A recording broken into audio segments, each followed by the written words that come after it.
teachings you heard me proclaim in the presence of many witnesses, and entrust them to reliable people who will be able to teach others also. Take the teachings you heard me proclaim in the presence of many witnesses, and entrust them to reliable people who will be able to teach others also. Take the teachings you heard me proclaim in the presence of many witnesses, and entrust them to reliable people who will be able to teach others also. Take the teachings you heard me proclaim in the presence of many witnesses, and entrust them to reliable people who will be able to teach others also. 2 Timothy 2:2. Hallelujah, 2 Timothy 2:2.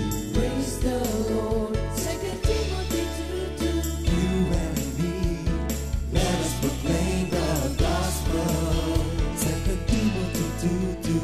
Hallelujah. 2 Timothy 2:2. Praise the Lord. 2 Timothy 2:2. You and me, Let us proclaim the gospel of Jesus Christ. Take the teachings you heard me proclaim in the presence of many witnesses, and entrust them to reliable people who will be able to teach others also. take the teachings you heard me proclaim in the presence of many witnesses, and entrust them to reliable people who will be able to teach others also. 2 Timothy 2:2. Hallelujah, 2 Timothy 2:2. Praise the Lord. 2 Timothy 2:2. You and me, let us proclaim the gospel. 2 Timothy 2:2. Hallelujah. 2 Timothy 2:2. Praise the Lord. 2 Timothy 2:2. You and me, Let us proclaim the gospel of Jesus Christ. The harvest is plenty, but the workers are few. But as for me and my house, we will serve the Lord. We will serve the Lord.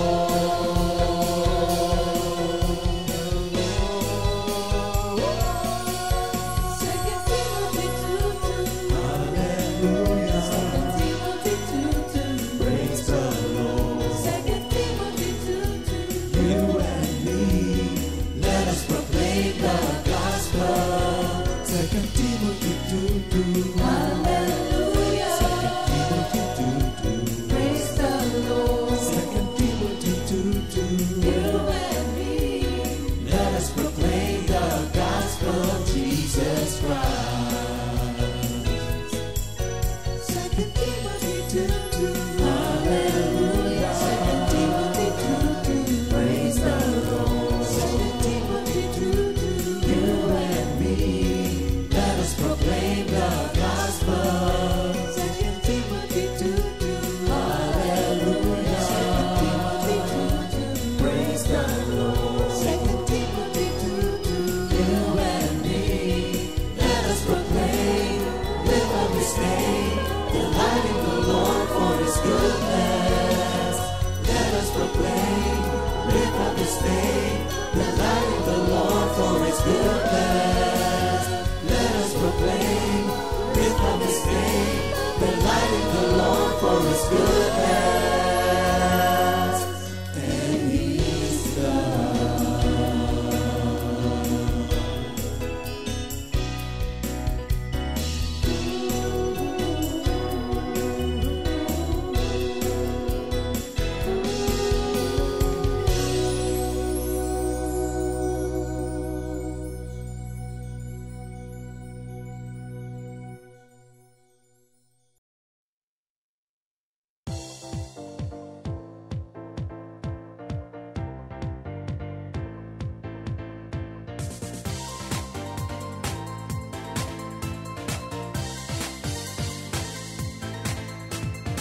ba'y naniniwala o kaya'y nagtitiwala may magandang mangyayari sa'yo? Ikaw ba'y naniniwala o kaya'y nagtitiwala may magandang mangyayari sa'yo? Magtiwala, maniwala sa kanyang salita, may magandang mangyayari sa'yo. Magtiwala, maniwala sa kanyang himala, may magandang mangyayari sa'yo. Ikaw ba'y naniniwala o kaya'y nagtitiwala may magandang mangyayari sa'yo? Ikaw ba'y naniniwala o kaya'y nagtitiwala may magandang mangyayari sa'yo? Magtiwala, maniwala sa kanyang salita, may magandang mangyayari sa'yo. Magtiwala, maniwala sa kanyang himala, may magandang mangyayari sa'yo. Ang Diyos ay makapangyarihan, laging maaasahan, di siya nagbabago, magpakailan pa man.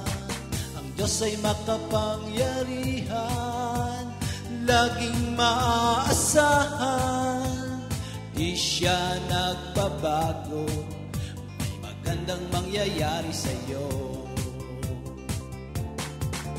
Ikaw ba'y naniniwala o kaya'y nagtitiwala may magandang mangyayari sa'yo? Ikaw ba'y naniniwala o kaya'y nagtitiwala may magandang mangyayari sa'yo? Magtiwala, maniwala sa kanyang salita, may magandang mangyayari sa'yo. Magtiwala, maniwala sa kanyang himala, may magandang mangyayari sa'yo. Diyos ay makapangyarihan, laging maaasahan, di siya nagbabago, magpakailan pa man. Ang Diyos ay makapangyarihan, laging maaasahan, di siya nagbabago, di siya nagbabago, di siya nagbabago, may magandang mangyayari sa'yo.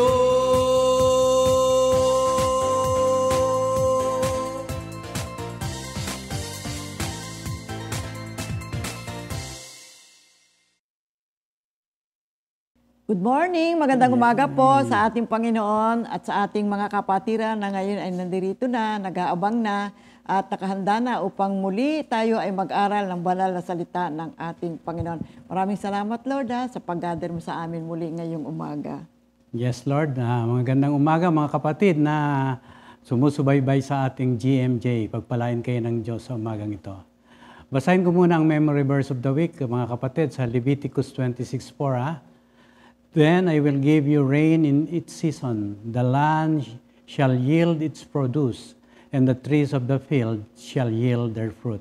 Amen. Sa Tagalog version. Sa Tagalog, Levitico 26:4, ay bibigyan ko kayo ng ulan sa kanilang kapanahunan, at ang lupain ay magbibigay ng kanyang ani, at ang mga kahoy sa parang ay magbubunga. Praise the Lord. Okay. Praise God. Opening prayer. Mananalangin tayo mga kapatid. Diyos amang dakila, nagpapasalamat po kami sa oras na ito at ang banal na Espiritu na siyang magbibigay sa amin ng karunungan ay narito siya upang muli pasalamatan at bigyan papuri ang ating Panginoong Hesukristo.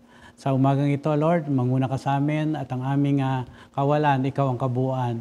All for your glory. In Jesus' name we pray. Amen. Amen. Glory to God. Salamat sa Panginoon sa pagpapatuloy po ng ating pag-aaral dito po sa Living in the Kingdom of God is a New Lifestyle. Nandito tayo sa ikatlong bahagi. This is a new way of living. At kukunin natin dito sa 1 Corinthians 3:18. Yes. Basahin ko po mga kapatid. 1 Corinthians 3:18. All of us then reflect the glory of the Lord with uncovered faces. And that same glory coming from the Lord, who is the Spirit, transforms us into His likeness in an ever greater degree of glory. So sa umagang ito, mga kapatid, ang layunin po ng ating pag-aaral ay matransform tayo completely, of course, with the help of the Holy Spirit, into the likeness of our Lord Jesus Christ. Basahin ko na rin po sa Tagalog ang unang Korinto 3:18. At ngayong naalis na ang talukbong, nagniningning sa ating mga muka ang kaluwalhatian ng Panginoon. At ang kaluwalhatian yan na nagmumula sa Panginoon, na siyang Espiritu ang siyang magbabago sa atin mula sa isang antas ng kaluwalhatian hanggang tayo maging kalarawan niya. Amen. Kapag tayo po ay napatawad na, mga kapatid, translated now to the kingdom of God, tayo po ay, ang mission ng ating Panginoon ay tayo ay maging katulad, maging kawangis ng ating Panginoong Hesukristo. Naalis na po ang talukbong ng kasalanan sa atin at tayo po ngayon ay nabubuhay na sa liwanag ng kapangyarihan ng kaharian ng ating Panginoon. So whenever and wherever the gospel of the kingdom, yan na ipinapahayag, the kingdom of God is there. At kapag sinisik natin, hinahanap natin, pinagsusumakita natin, nahanapin, pag-aralan, alamin natin sa malalim na paraan ang salita ng ating Panginoon, ang kanyang kaharian. Ito po ay malaking biyaya sa atin. Nalalaman natin, natututunan natin kung ano ang will ng Panginoon para dito sa lupa. Hindi lamang ito para sa individual na tao, kundi para po sa ating lahat na ngayon ay naririto pa sa lupang ito. Now, how do believers live in the kingdom of God? Ito yung ating tinatalakay, kingdom living. Yung unang-una, living our lives focusing on God's authority. Yun yung first part natin. Nagbigay tayo ng 3 dahilan. Secondly, living in the kingdom of God is living in relationship with God. At yung ikatlo, living in the kingdom of God is living in freedom. Yung ikalawang bahagi ng ating pag-aaral, yung number 4, 5, and 6. Yung number 4, living in the kingdom of God is living in the Spirit. Now, living in the kingdom of God is walking in the Spirit. At yung ika-6, living in the kingdom of God is living by faith. So ngayon naman, tatalakayin natin yung ika-7, ika-8, at yung ika-9. Yung ika-7, sabi diyan, sinasabi po dito sa ika-7, living in the kingdom of God is a life of transformation. You become a new creation. A new person. Bagong nilalang ka na. Tandaan natin kapatid, lagi natin sinasabi na tayo napatawad na. Ngayon yung sanctification process natin, magaganap lamang ito kapag tayo ay nasa kaharian ng ating Panginoon. You see, we are now a new creation. The old is gone and the new has come. We have been forgiven. We have been redeemed. So mahalaga yan. Lagay natin sa ating kaisipan na bago na tayong nilalang ngayon, we are no longer slaves of sin. See, we are free from the bondage of sin. The old man has died and the new has come. So ang kailangan po sa buhay natin, bigyan pansin natin, ang pagbabago ng ating buhay. We need to be transformed to become like Christ. At yung prosesong ito, yung itong spiritual process na to, itong pagbabagong ito, mga kapatid, mahalaga po ito at nakapaloob ang lahat ng ito sa mga pagtuturo ng ating Panginoong Hesukristo. Kaya dito sa Romans 8:28, ito po sinasabi, 29, Roma 8:29, sapagkat sa mulat mula pa'y alam na ng Diyos kung sino ang magiging Kanya at ang mga ito'y pinili Niya upang maging katulad ng Kanyang anak. Amen. Dito rin po sa pangalawang Korinto 5:17, kaya't kung nakipag-isa na kay Kristo ang isang tao, isa na siyang bagong nilalang, wala na ang dati niyang pagkatao, sa halip ito'y napalitan na ng bago. Yes. And of course, napaka-importante rin po nitong Roma 12:2. Huwag kayong makiayon sa takbo ng mundong ito. Sa halip, hayaan ninyong baguhin ng Diyos ang inyong pag-iisip upang maunawaan ninyo ang Kanyang kalooban. Sa gayon, magagawa ninyo kung ano ang mabuti, kalugod-lugod at ganap na kalooban ng Diyos. Kasi atong pagbabagong ito, mga kapatid, ay gawain ng banal na Espiritu. See, the Holy Spirit works in our hearts. nire-renew niya, binabago yung ating kaisipan upang tayo po ay magkaroon ng isang uri ng buhay na siyang nagre-reflect ng pagkatao, pagkaugali, pagkakarakter ng ating Panginoong Jesucristo.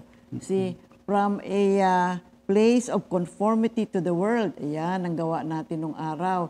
Sumusunod tayo sa pamamaraan ng mundo. Ngayon po ay sumusunod na tayo sa pamamaraan ng Diyos. At sa pamamagitan ng ating pagsunod, alam nyo, nababago tayo. At ito ay kalugod-lugod sa puso ng ating Diyos. Kaya yung Colossians 3:10. Hindi, doon sa Galatians 2:20, no? 2:20 muna. I have been crucified with Christ. It is no longer I who live, but Christ who lives in me. And the life I now live in the flesh, I live by faith in the Son of God who loved me and gave Himself for Napakagandang me. Bible verse yan. no? At dito po sa Colossus 3, Gs, isuot ninyo ang bagong pagkatao na patuloy na nababago at naging kalarawan ng Diyos na lumikha sa inyo upang lalo ninyo siyang makilala. Okay, tingnan natin kung ano itong transformation na ito na nagaganap sa puso natin.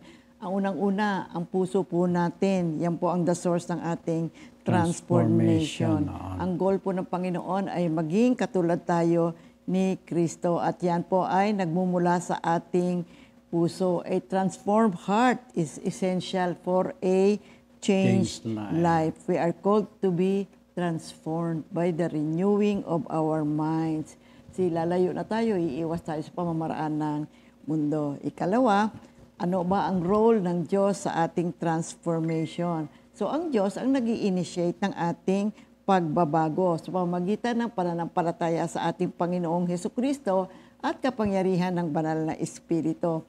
Kaya ang Diyos ay gumagamit, so inaalam niya yung mga trials, yung mga negative situations, para tayo po ay lumago. Pati yung mga kasalanan natin, ginagamit niya yan upang tayo po ay matuto at tayo ay lumago sa ating pananampalataya at marating natin yung level that we become dependent upon God.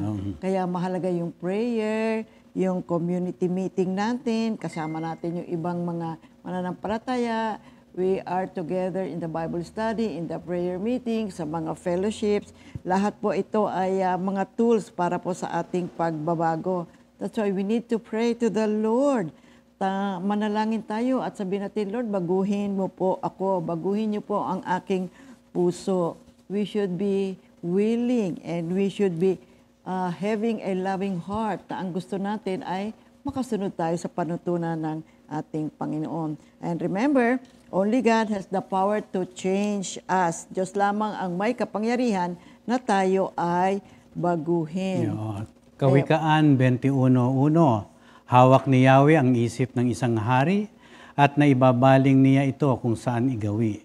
Ang akala ng tao, lahat ng kilos niya ay wasto, ngunit si Yahweh lang ang nakakasaliksik ng puso. Amen, Lord. Ano, bilang mga Kristiyano po, mga kapatid, we are now new creations. Meron na tayong bagong puso na ang nais ng puso natin ay hindi na yung mga makamundong mga pamamaraan o mga gawi.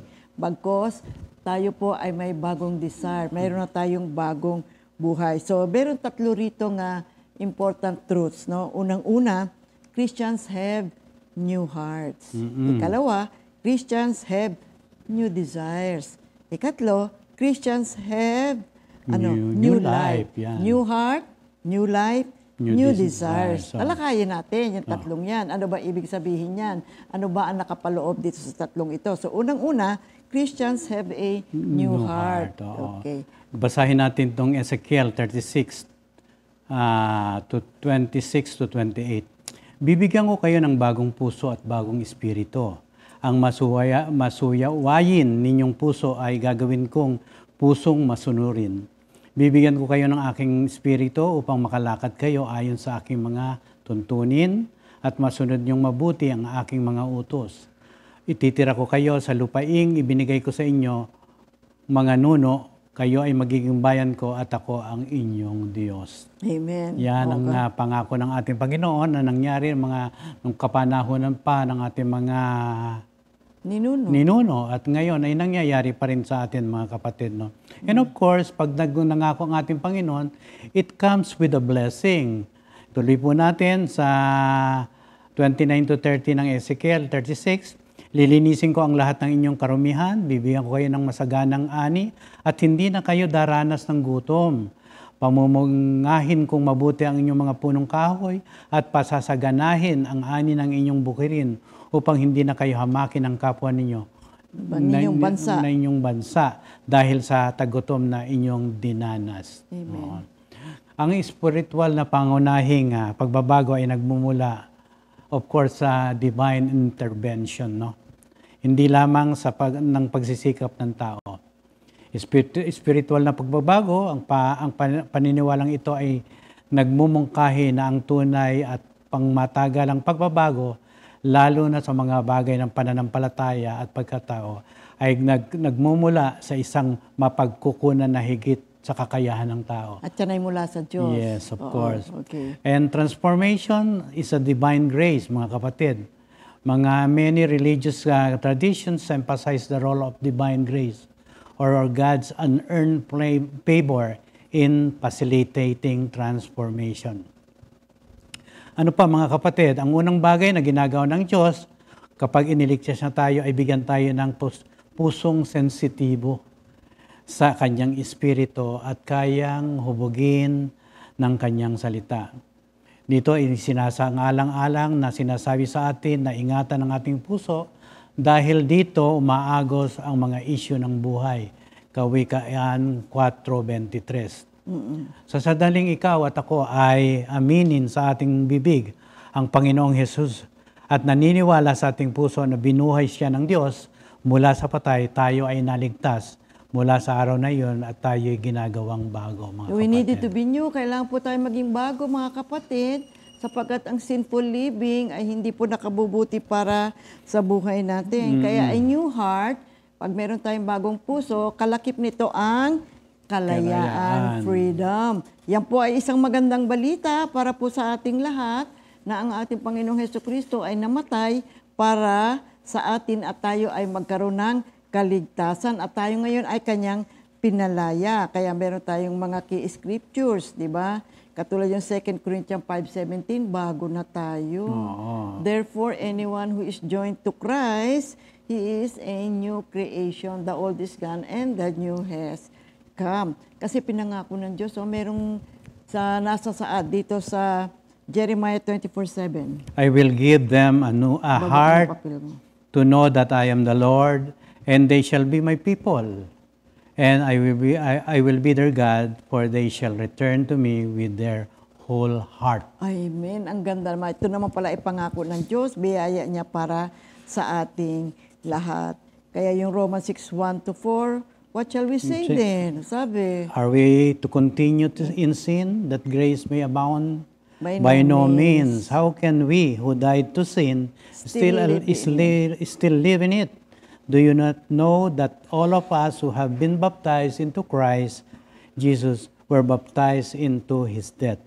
We were buried, therefore, with him by baptism into death, in order that, just as Christ was raised from the dead by the glory of the Father, we too might walk in newness of life. So here mga kapatid, meron na tayong bagong buhay ayon sa kabutihan ng ating Panginoon dahil sa kanyang dakilang pag-ibig para po sa ating lahat. So secondly, Christians have new desires. Kasi nung araw, sa buhay ng makasalanan, iba ang gusto natin Gusto natin yung sarili natin kaisipan, gusto natin yung pamamaraan ng mundo, akala kasi natin yun ang tama. Pero nung dinala tayo ng Diyos dito sa ganitong uri ng buhay at tayo ngayon nandito na sa kaharian ng ating Panginoon, iba na ngayon ang gusto natin. Napansin nyo ba yan kapatid? Nakita nyo ba yung pagbabagong niya sa inyong mga sarili? Kaya Psalm 37 verse 4, no? Ang sabi, delight yourself in the Lord and He will give you the desires of your heart. Ay, kaganda. Delight means to be pleased greatly. Diba? Nakakatuwa, charm, and thrill. Kumusta yung relasyon mo sa Diyos, mga kapatid? Charming ba? Fascinated ka ba? You see, may kagalakan sa ating Panginoon, mga kapatid. Kaya kapag tayo ay ngayon ay may isang maayos na relasyon sa ating Panginoon, we are captivated by the goodness of God and by the beauty of God. Kaya lang, kapag kabuhay kasalanan, ay hindi nga maganda. Fleshly desires. Kasi ang gusto natin, yung ating will, yung ating pamamaraan ang ating nasusunod. That is during the time that we were still sinners.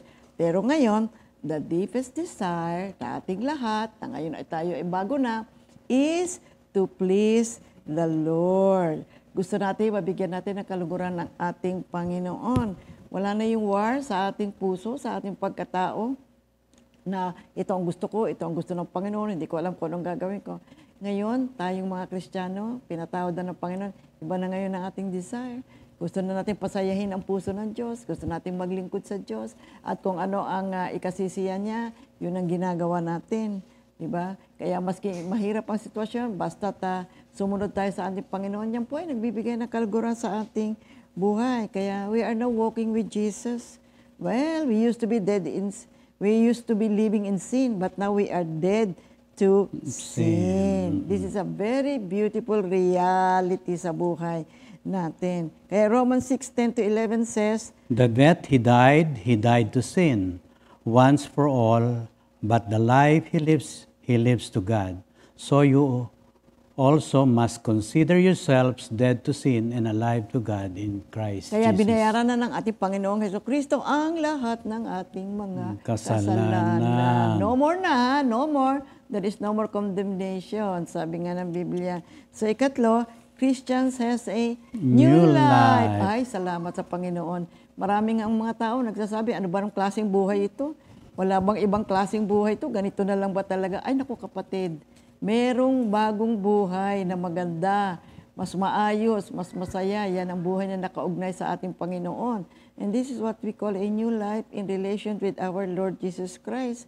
May bagong buhay ang mga Kristiyano. New life signifies, no, of course, a spiritual rebirth and transformation that occurs when a person accepts Jesus Christ, no, as their Savior, becoming a new creation in Christ, mga kapatid.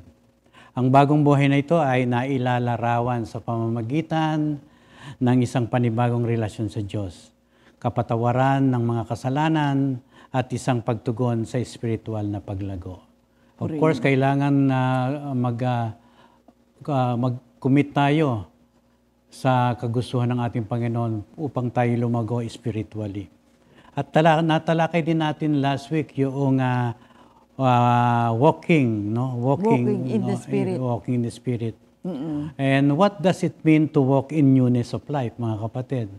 The new life is something that we have to participate, mga kapatid. Ito po'y regalo sa atin na binigay ng ating Panginoon, but we must live it out. Dapat po ay ipamuhay natin. Oo nga, kapatid. Even though the good work has begun, kailangan magkaroon nasa proseso pa tayo ng maturity. Ng maturity, And it takes time to grow, mga kapatid. Hindi yan na biglaan or overnight. Madali yan. Proseso talaga inaabot din ng taon yan, mga kapatid. Kaya yung sanctification natin hanggang sa katapusan ng buhay. So of course, at the moment of conversion, the Holy Spirit, who is our helper, came to live within us. Kaya nasa atin na ang banal na Espiritu. That's why we have to be living in the Spirit. And He is the power. He is the source of our power, mga kapatid. That we must be sober-minded, be watchful, sapagkat ang adversary, the devil, prowls around like a roaring lion, seeking someone to devour. Yeah, kailangan mag-ingat tayo. Sa 1 Peter 5:8 yan, mga kapatid. We have to be mindful mga kapatid, on how we live our lives. Salamat sa Diyos, no? He came to us. God is on a rescue mission. Oo nga naman. That's why we are now called the righteousness of God. 2 Corinthians 5:21. Na ngayon, ang buhay natin is no longer characterized by sin, but we have a new heart, we have a new desire, we have a new life in our Lord Jesus Christ. The old is gone, and behold, the new has come. Kaya, number 8, see, living in the kingdom of God is living with a kingdom mindset. Tandaan natin yan. Kailangan talaga may pagbabago. Kasi new way of living Kaya bagong mindset. So, bakit pa tayo nag-aaral ng salita ng Diyos? Bakit pa tayo dinala ng Diyos sa ganitong klase ng mga pagtitipon? Kasi preparation po sa eternal life. There is a promise eternal life. May buhay sa kabilang buhay. And we need to prepare for it. Kaya ito po ay ginagawa natin dito sa loob ng kaharian ng Diyos. Tayo po ngayon nabubuhay na pinaghaharian ng kaharian ng Diyos. So God rules over our lives. And His principles, yan po ang guide natin sa buhay natin. Kaya yung Kingdom of God, this is just not a place, kapatid, na pupuntahan natin kapag tayo ay namatay. Mahalaga po itong Kingdom of God at ito po ang ating tinatalakay. Nandito na po tayo sa Kingdom Living, ha? Kaya ito po ay ating talagang masusing pinag-aaralan every week para maunawaan po natin ang Kingdom Living. At yung spiritual kingdom of God, nahahayag po yan sa ating bagong buhay kay Kristo. Mahalaga yan. Because living in the kingdom of God is living in righteousness, living in peace, and joy. Mahalaga yan. But what does it mean to live in the kingdom of God? Yan, talakayin natin. See, it is a transformation of the heart and mind.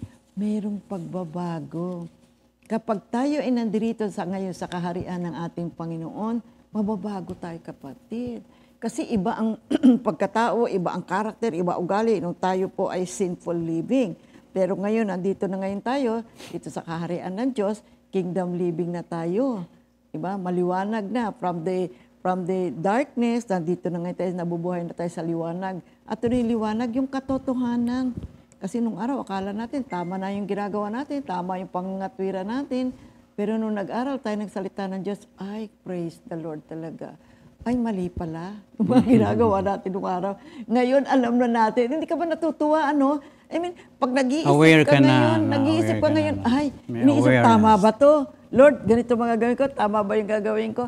Ay, nakakatuwa. May guidance tayo. Sinusundan natin ngayon ang katotohanan na bigay sa atin na ating Panginoon. Kaya nagiging maayos ang buhay natin eh. Kaya anong gagawin natin? Set your mind on things that are true. Set your mind on things that are of the Spirit. Set your mind on things that are heavenly. Kaya yung Romans 8:5-8, nasa saan? Roma 8:5-8. Ang mga namumuhay ayon sa hiling na laman ay walang pinapahalagahan, kundi ang mga bagay na ukol sa laman. Ngunit ang mga namumuhay ayon sa Espiritu ay nagpapahalaga sa mga bagay na espiritual. Ang pagsunod sa hilig ng laman ay naghahatid sa kamatayan. Ngunit ang pagsunod sa Espiritu ay nagdudulot ng buhay at kapayapaan. Kaya nga kapag itinuon ng tao ang kanyang pag-iisip sa mga hiling ng laman, siya'y nagiging kaaway ng Diyos sapagkat hindi siya nagpapasakop sa batas ng Diyos at sadyang hindi niya ito magagawa.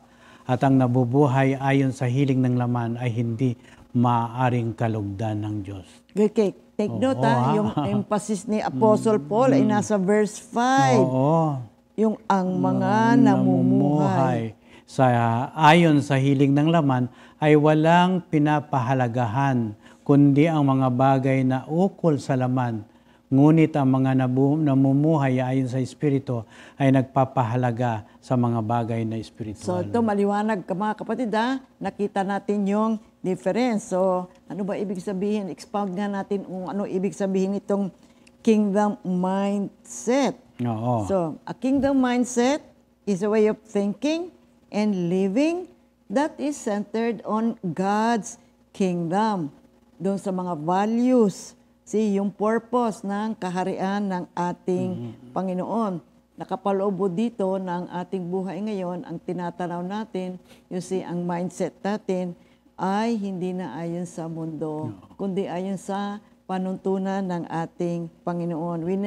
Ina-align na natin yung ating buhay sa purposes, since we prioritize now the will of God, we prioritize the principles of the kingdom of God. And then, as we live our lives, we pursue the idea of glorifying the Lord every day of our lives in our actions and in our Lords. Now, secondly, Ang kingdom mindset, mga kapatid, focusing on God's perspective and priorities. Amen. Nakatuon po tayo, ang pag-iisip natin ay nakatuon sa pananaw at mga prioridad ng Diyos. Yes. Na napakahalaga para sa pamumuhay na may layunin at may impact, of course, na umaayon sa kalooban ng Diyos at naghahaganda na itayo ang kanyang kaharian sa lupa. Okay, ikatlo. Ang ikatlo po ay ang kingdom mindset ay nakatuon kay Kristo nang higit sa ano paman o kanino paman. At ang bawat pag-iisip ay hinuhubog sa kanyang presensya, mga kapatid. Sa isip. Sa Oh, isip, okay. mga Ikaapat. kapatid. Ang ikaapat, a kingdom mindset is aligning with God's purpose. Dito po, tinutulungan tayo na maunawaan natin at mayakap natin ang perspekto ng Panginoon sa ating buhay. Prioritizing His will and purposes above our own, mga kapatid. Kaya po pinag-aaralan natin itong kingdom living. Pinag-aaralan natin itong kingdom of God. Kasi nandirito na ho tayo sa kaharian ng ating Panginoon. We must have a kingdom mindset.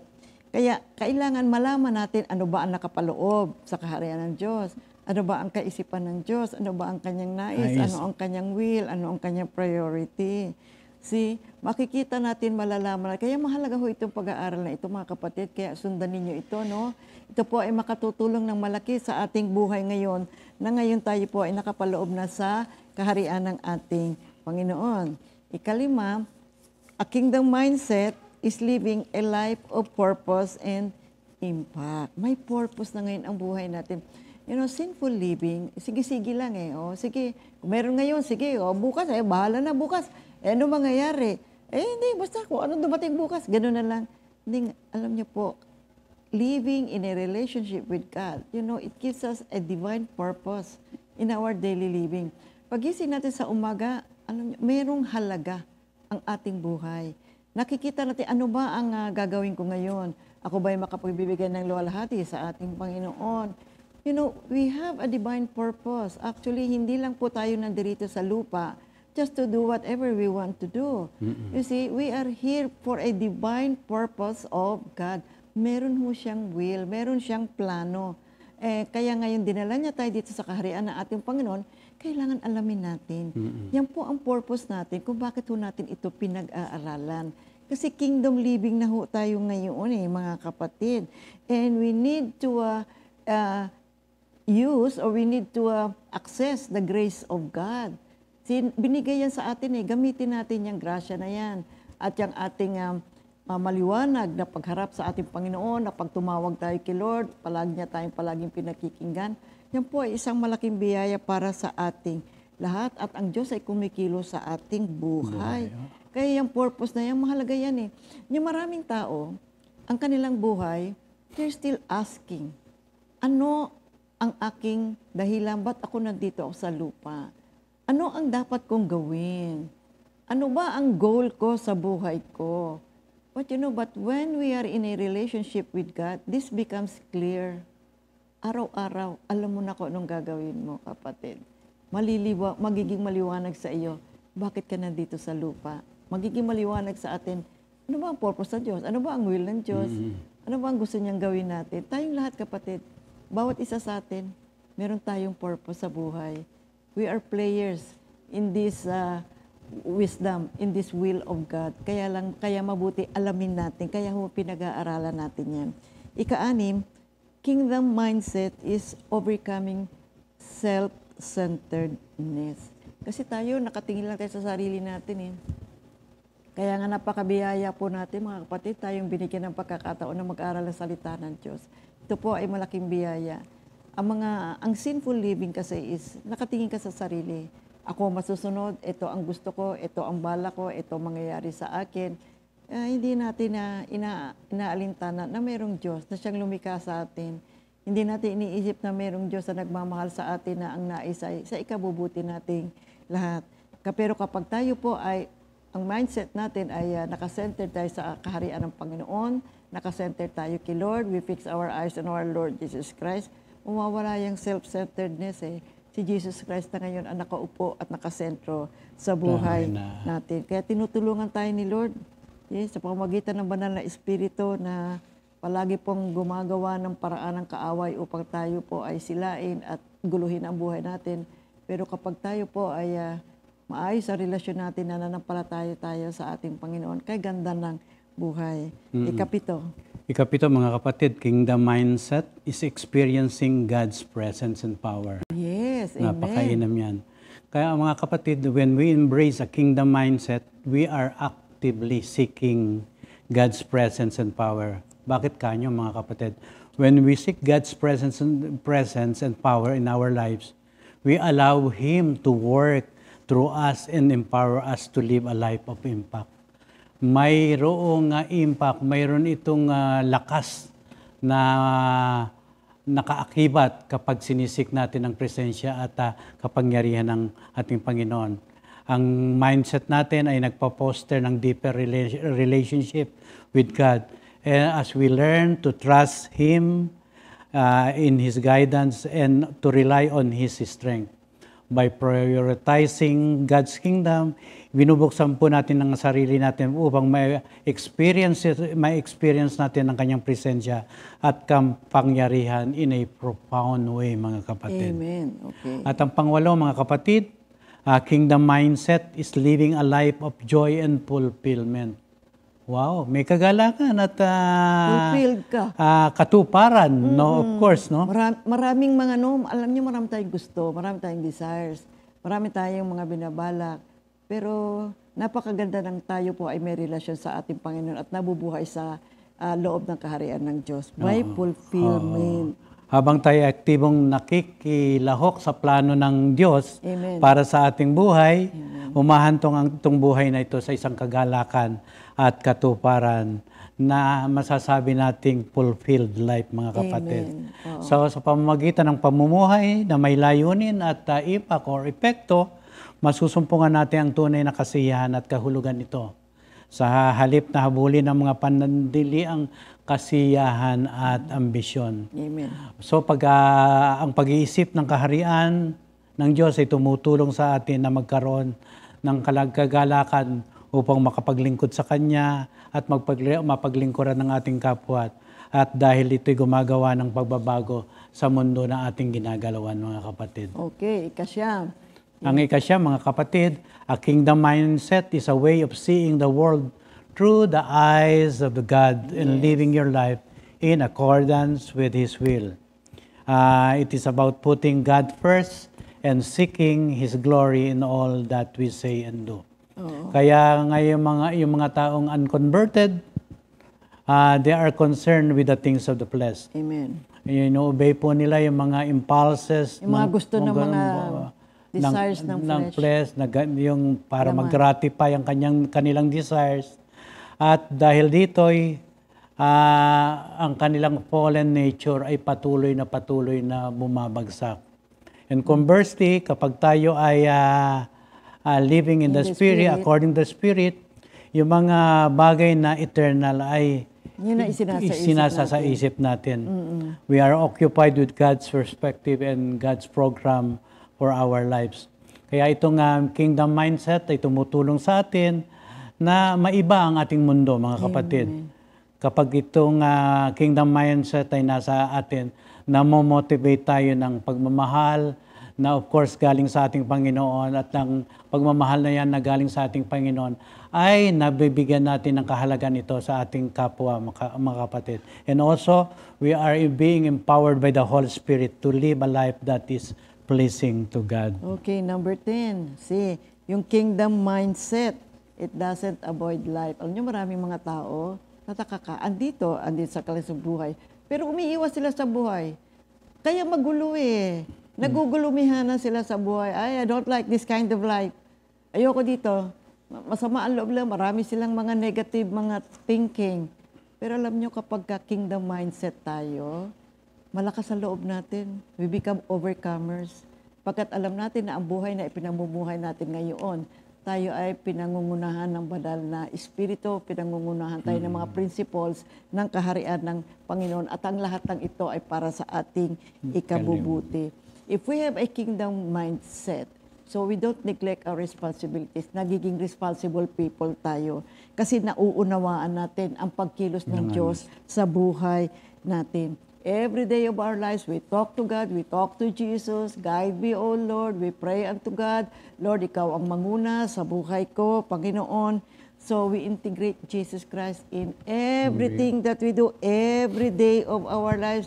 We are seeking His wisdom, we are seeking His guidance, we are seeking lahat ang kanyang mga nais na mabuti para sa ating lahat. So ano yung kingdom purpose natin lahat, mga kapatid? Ano ang layunin ng kaharian ng Diyos sa ating buhay? Ay mga kapatid, this is a gift from all of us that has an eternal value. More specifically, ano man ho yung ginagawa natin mga kapatid, gawin natin ho yan ng mahusay. At bigyan natin ng kaluwalhatian ang ating Panginoon. Lahat ng ginagawa natin, ialay natin sa kaharian ng ating Panginoon. Mag-glorify ang ating Panginoon. Kasi sabi niya, after all, I created them to give me glory. Kaya we really have to understand living in the Spirit and walking in the Spirit. Now, it has to do with our mindset. Kasi kung ano po yung laman ng ating kaisipan, yun ang ating magiging galaw. Yun ang ating magiging pagkilos. If we are, ang minds natin nakaset sa gawain ng Banal na Espiritu, then we do what the Spirit wants us to do. Iga-guide po niya tayong lahat.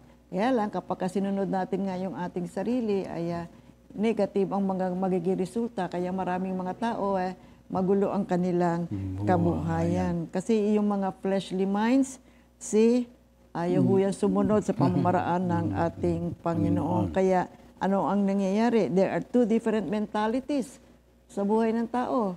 It is either a life that is good, isang buhay na nakaugnay sa ating Panginoon, isang buhay na nagbibigay ng buhay.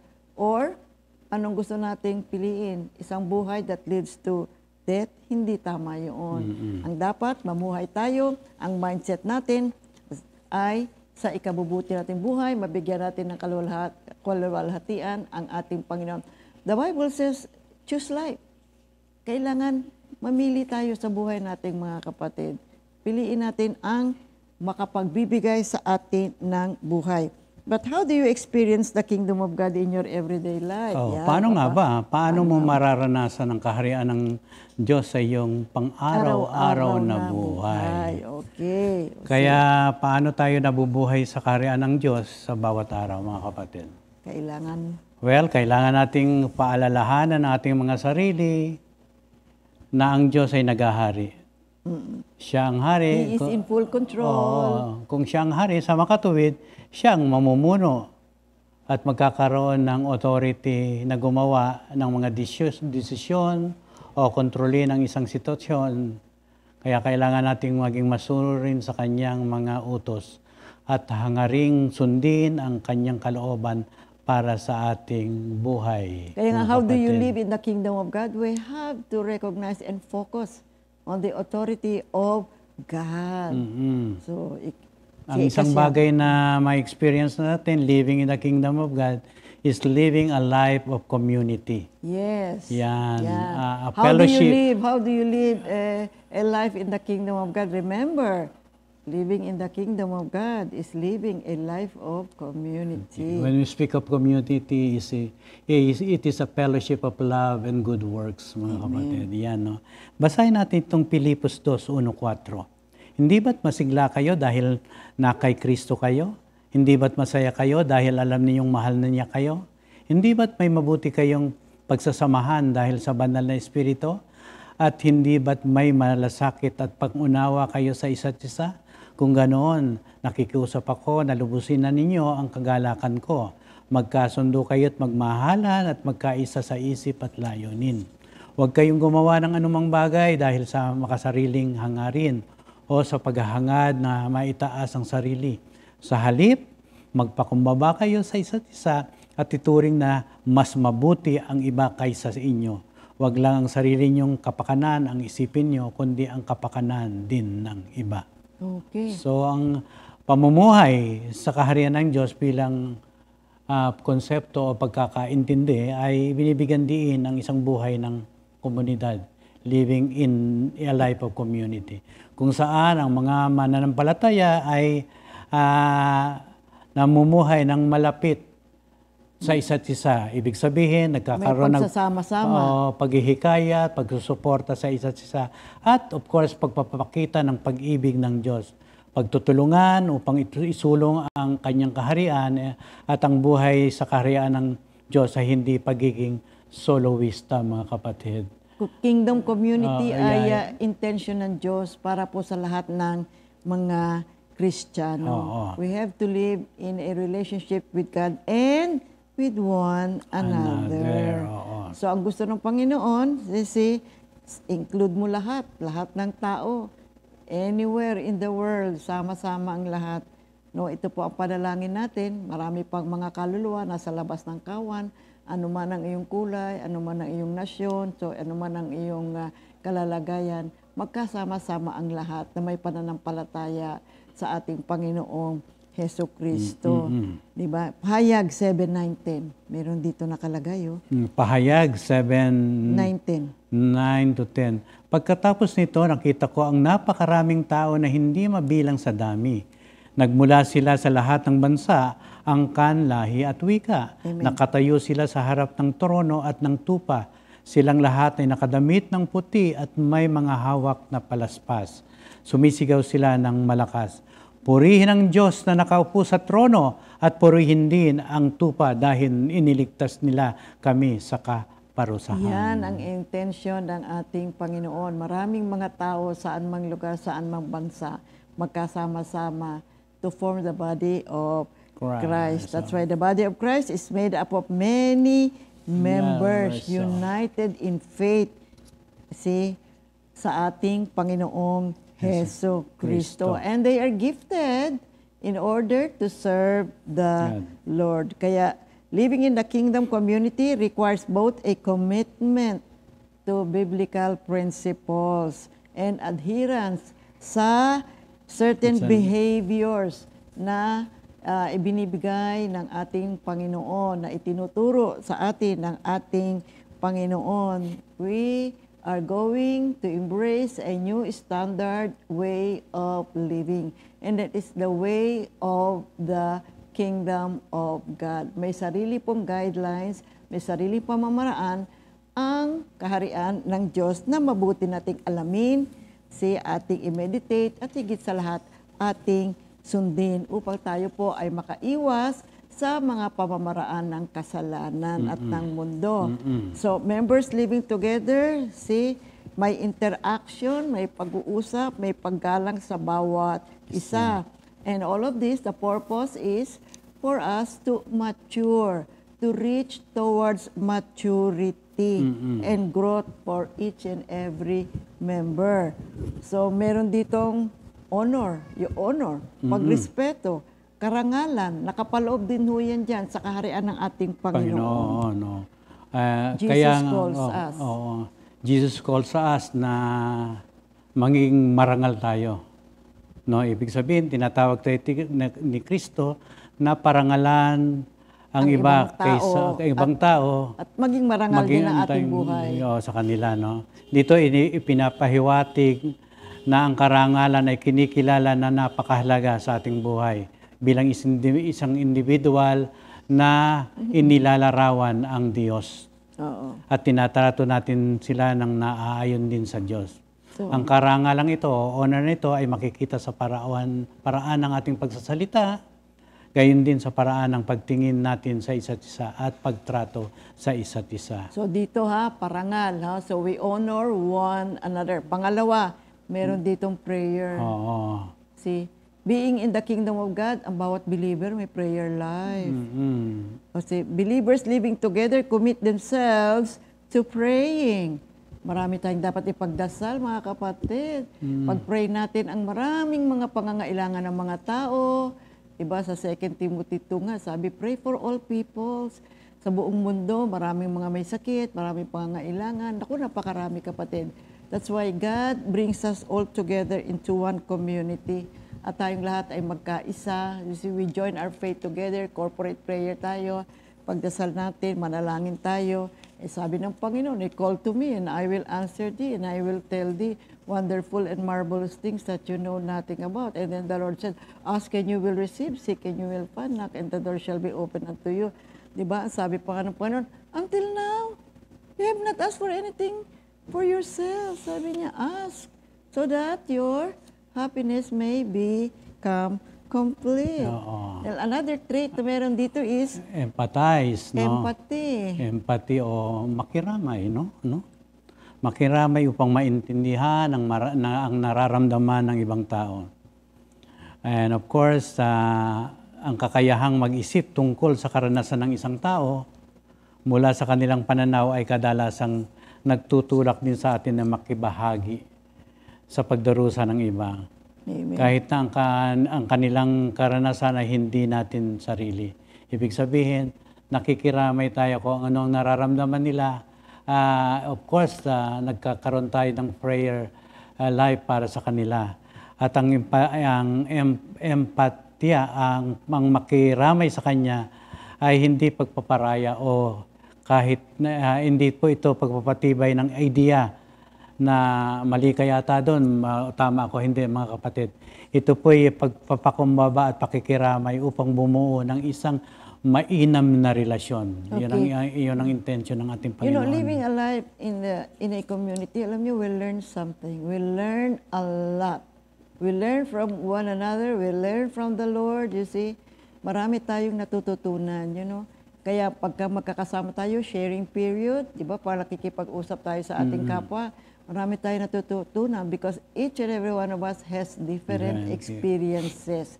Iba't iba ang pagkilos ng Diyos sa bawat isa. So kapag tayo po ay magkakasama, we learn a lot from each other. We learn from the teachings of God. We learn from God. And then also, engage. We engage with one another. Kung ano po ang pangangailangan ng kapwa natin, ay nakikiisa tayo sa pagkilos. So, nakikipag-ugnayan tayo. May relasyon tayo sa Diyos. May relasyon din tayo sa ating kapwa. And then also, living a life in the community, may action dyan, may pagkilos. Kung may pangangailangan ka, ay nako kapatid, andyan dyan ang mga kapatiran na handang tumulong sa bawat isa sa atin. Kaya ang layunin ng Diyos para sa sangkatauhan ay mamuhay sa pamayanan, sa isang community na sumasailalim sa kanyang kapangyarihan at sumasalamin sa kanyang larawan. At maibalik tayo sa ating tunay na tahanan. So, ano ibig sabihin ng pagiging kabilang sa kaharian ng Diyos sa komunidad ng mga mananampalataya? Tayo ngayon ay mga pinagpala. Namumuhay na ngayon tayo na may relasyon sa Diyos, may basbas ng langit. Ang sabi nga sa atin pray, pray, pray. Manalangin tayo, makipag-usap tayo sa ating Diyos Ama sa langit na siyang naghahari. So, siya po ang dahilan ng kanyang pagkilos sa buhay natin para po sa ating ikabubuti at sa ating pamumuhay, ayusin natin pamumuhay natin at bigyan natin kaluguran naman ang ating Panginoong Diyos.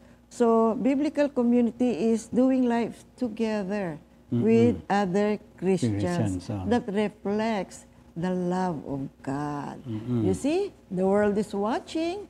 There are many witnesses watching us. Kaya ang buhay natin dito ay tunay na dakila at nahahayag na merong Diyos. Kapag maayos tayo sa ating buhay komunidad, we believers live in a community, loving one another, serving one another, empathizing with one another, we're praying together. You see, mahalaga ito. Makikita ng mga tao na, ay, meron palang Diyos. At sila man ay maiinganyo din na makiisa, sumama sa ating mga pagtitipon. So, tingnan natin, ano ba ang purpose ng Diyos sa kanyang pagdala sa atin, sa kanyang kaharian? You see, ang kaharian ng Diyos is ang spiritual activity, a sovereign activity dito sa buong mundo. At ito po, ang kanyang plano ay magaganap at magaganap. At ang nais ng Panginoon, dalhin ang lahat ng mga tao under His authority.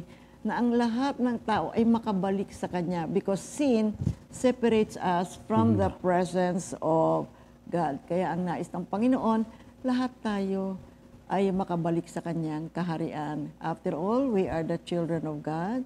We are the believers. We are the followers of God. Ay, napakasaya ang puso ng Diyos pag nakikita niyang sama-sama. Di ba sa Psalm 133, di ba? Kasaya-sayang tingnan na sama-sama ang mga mananampalataya. At ginagawa ito ng Panginoon para sa ating lahat, para sa ating ikabubuti. Kaya ngayong nandirito tayo, let us live the life of the kingdom of God. Meron tayong tanong, meron tayong mga nais na malaman, manalangin tayo sa Diyos sapagkat ang Kanyang pananaw para sa ating lahat ay para sa ating ikabubuti. At matanggap natin ang Kanyang ipinangakong buhay na walang hanggan pagdating ng takdang panahon. Amen. O glory to God sa ating pag-aaral ngayong umaga. Pagpapatuloy pa natin ito, kapatid, ha? Meron pa tayong mga kasunod na mga napakagandang mga pag-aaral pa. But for the meantime, babatiin natin ang mga may birthday. Say happy birthday. Yan. Ay, si Sister Sister Susing, Susing Barrera. Sister Susing, happy birthday. Sister Sol, Sister Lulu Madeja, Brother Ulysses Pehi, Brother Jairi Sebastian. Yeah. Purihin ang ating Panginoon. Happy birthday sa inyo. Wala tayong anniversary. Anyway, happy birthday sa inyo mga kapatid. Happy birthday, mga kapatid. Enjoy your birthday.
Okay, happy birthday po sa lahat. Enjoy your special day. Yeah. Okay. Mga announcement, mga kapatid, no? We encourage all of us to be a part of our church building, new worship center sa ating Pulilan, Bulacan property. And this coming March 30, starting at 2 p.m., Sunday po yan, there will be a CSM quarterly fellowship. A film showing Po ito. po ito, mga kapatid, dito sa Parañaque Worship Center. Support natin ang ating mga youth sa ating mga areas para makapunta po sila dito sa Parañaque.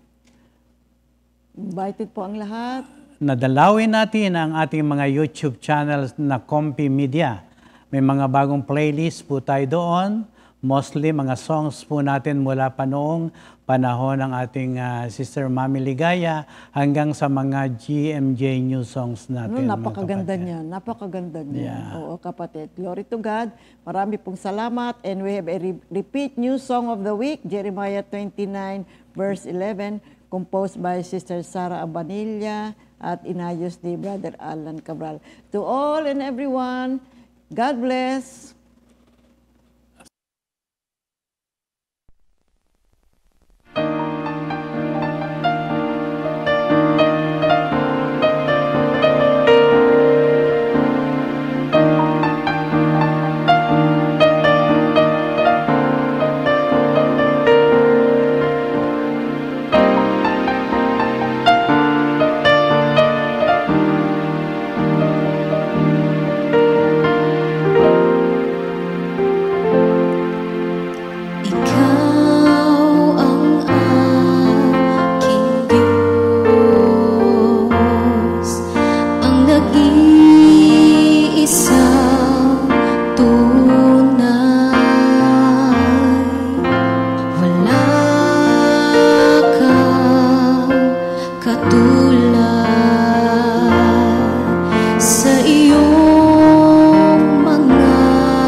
puno ng pag-asa.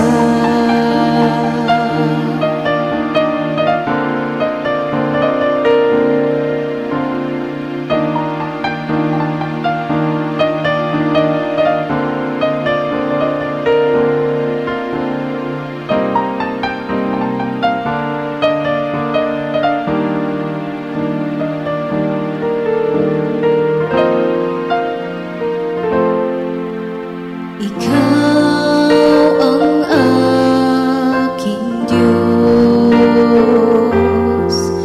ang nag-iisang tunay. Wala kang katulad sa iyong mga salita. Hindi ko man batid ang laman ng iyong isip.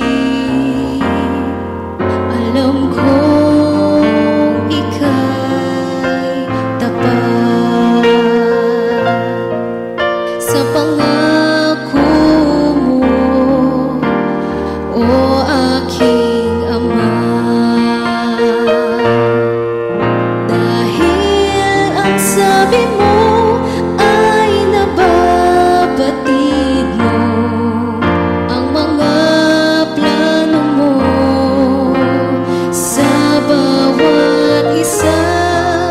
Buhay na sagana, puno ng pagpapala, at kinabukasan na puno ng pag-asa. Kaya't sa'yo ako ay maniniwala, at ang aking buhay sa'yo lang ilalaan.